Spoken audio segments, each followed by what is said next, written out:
What is going on, everyone?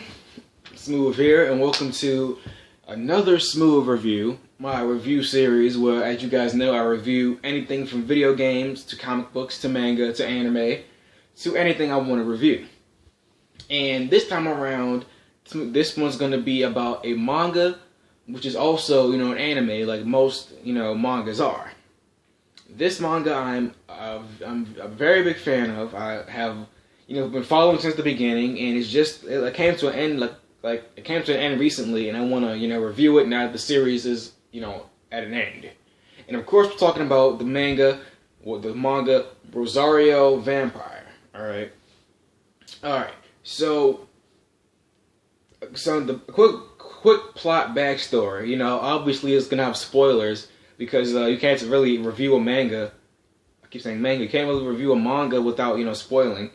So the manga follows Smoove, a regular human boy who does bad in school, alright? He can't really find a school to accept him until he gets accepted into a school called Yokai Academy, alright? And he says, alright, I'm going to the school. So he arrives at the school only to find out that it's a school for monsters, for monster teenagers. So, by monsters, the classic ones. Vampires, werewolves, succubus, witches, and a couple ones we haven't even fucking heard of. Like, ice monsters and, stuff like that. So, he's going to the school, and he's the only human at the school. But nobody knows he's a human. Because, at the school, there's this rule that you have to stay in human disguise, and that you can't reveal what type of monster you are. So everybody's in monster disguise, so nobody knows that Smoove is not really wearing a disguise, and that he's actually a human. So on his first day, he meets this girl.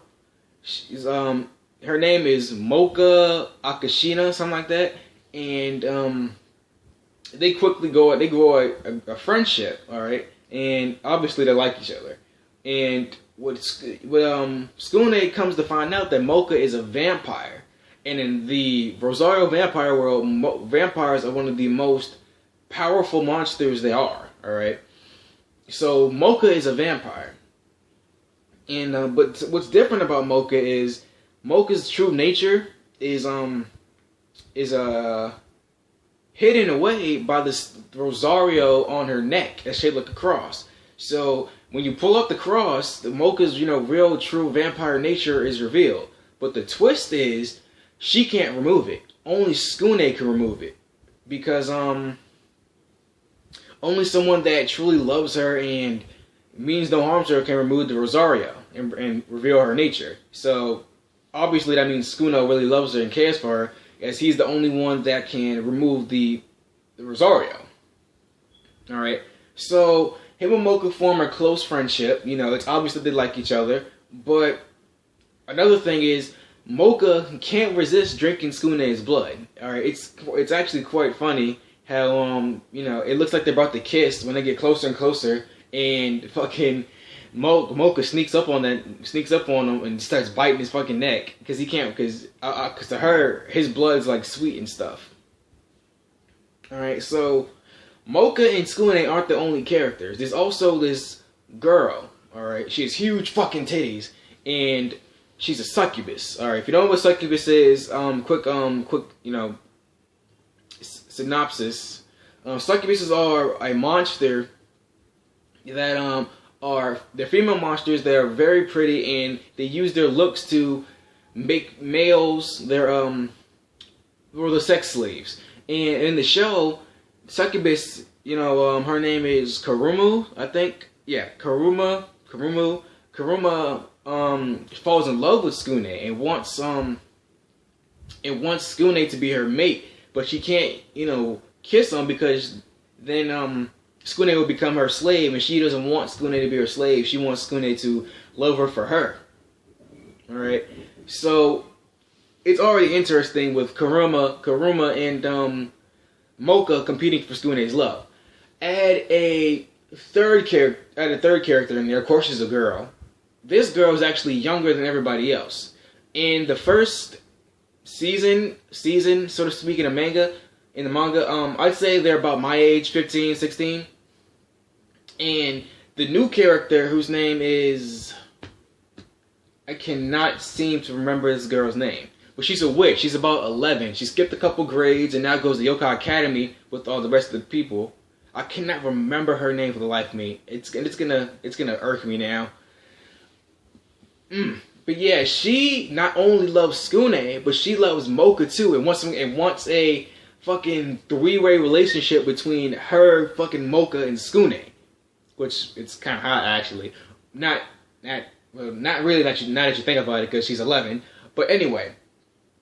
So the plot already thickens with this harem between, you know, Skune, Mocha, Kurumu, and the witch girl, who all love Skune. Add a fourth character in there. All right, check the time. Add a fourth character in there. She's an ice princess. Can't remember her name either. Her her name. The ice princess name is Missouri, something like that. And she's she's an ice princess. She can, you know, has ice powers and stuff like that.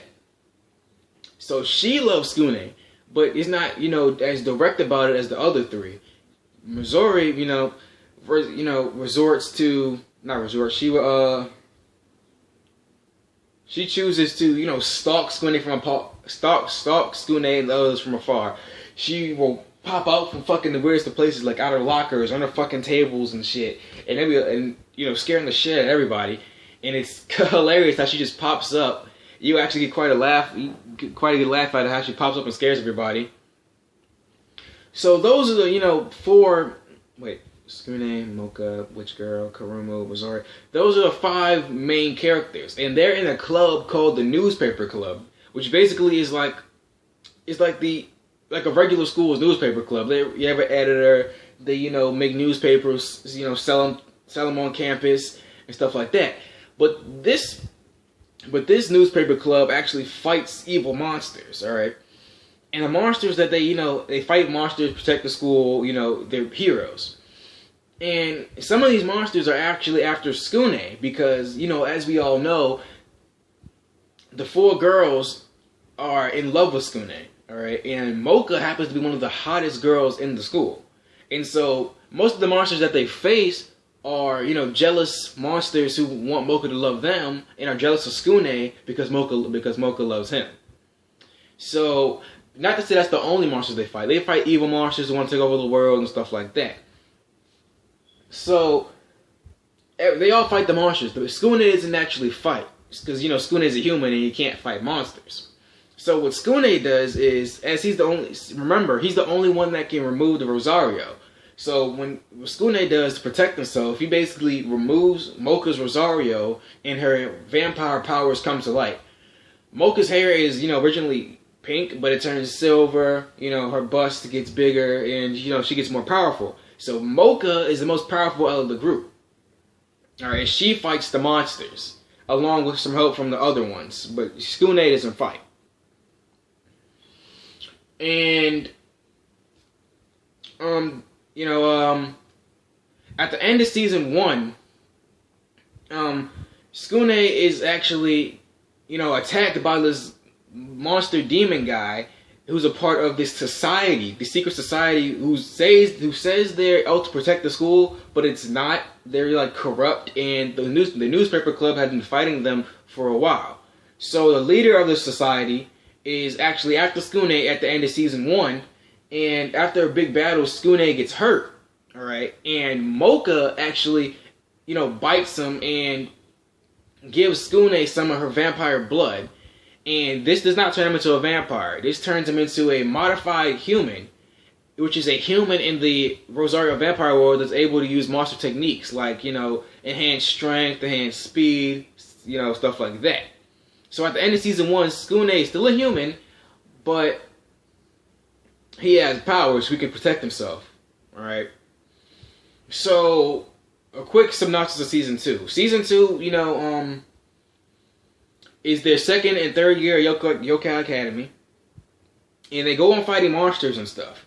And throughout season 2, you meet a lot of variety of characters. Ruby, another girl who loves Skune, but Ruby's kind of sexual and wants to be Skune's sex slave. It's crazy. And you meet Mocha's sister, who does not approve of Mocha's nice nature and wants, the inner Mocha to shine through all the time.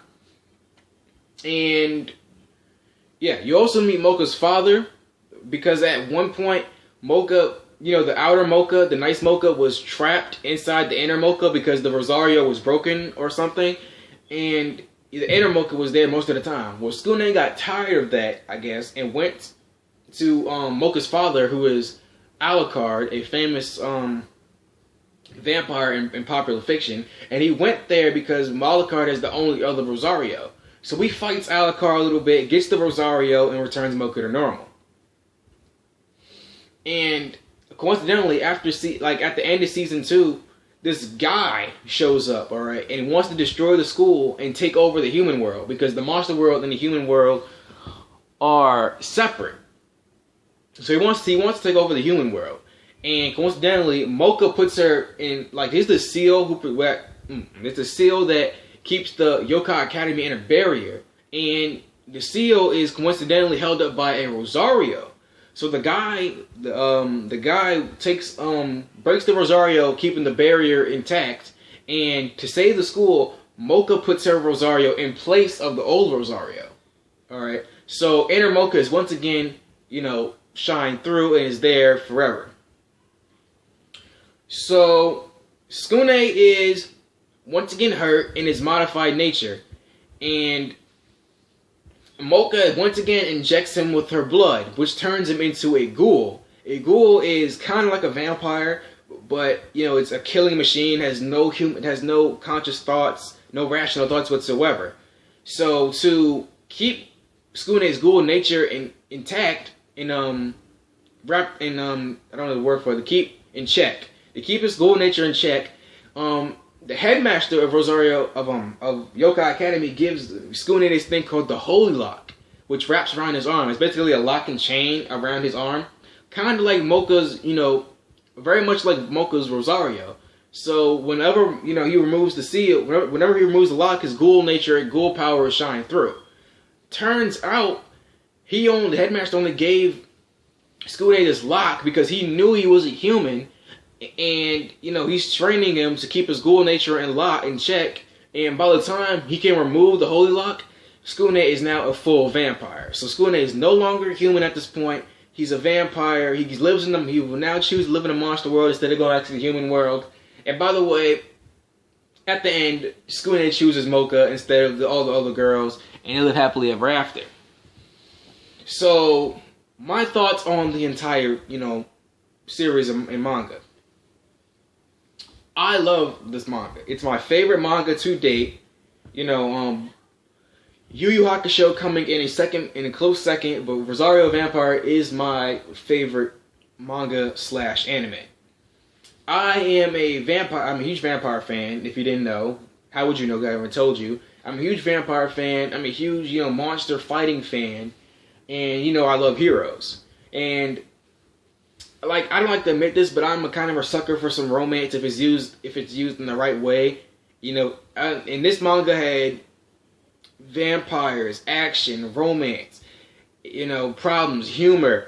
It had the perfect amount of all of that while adding new characters and staying, true and keeping the spotlight on some of the old characters and main characters too. So my thoughts on my score for Rosario+Vampire. Alright. Great story, alright. With the action, the romance and stuff. Great character development, especially for Skune. I love how he, comes full circle from being a human, a defenseless human, to becoming one of the most powerful vampires in the monster world. That's great character development. Like I said, great action. It has just the right amount of action. Great introduction to new characters like Ruby, the sex slave, and Mocha's sister. All right. Great villains, great humor, and overall I love the manga. All right, so overall my score for Rosario+Vampire, I give it a 9 out of 10. Not a perfect 10 because no manga is a perfect 10 because you know I haven't read a manga yet that's a perfect 10. So I'll give it a 9 out of 10. Keep in mind that my video game scores are different from my manga scores. So yeah, this has been another Smoove review, and I'll see you guys for the next one. Peace out.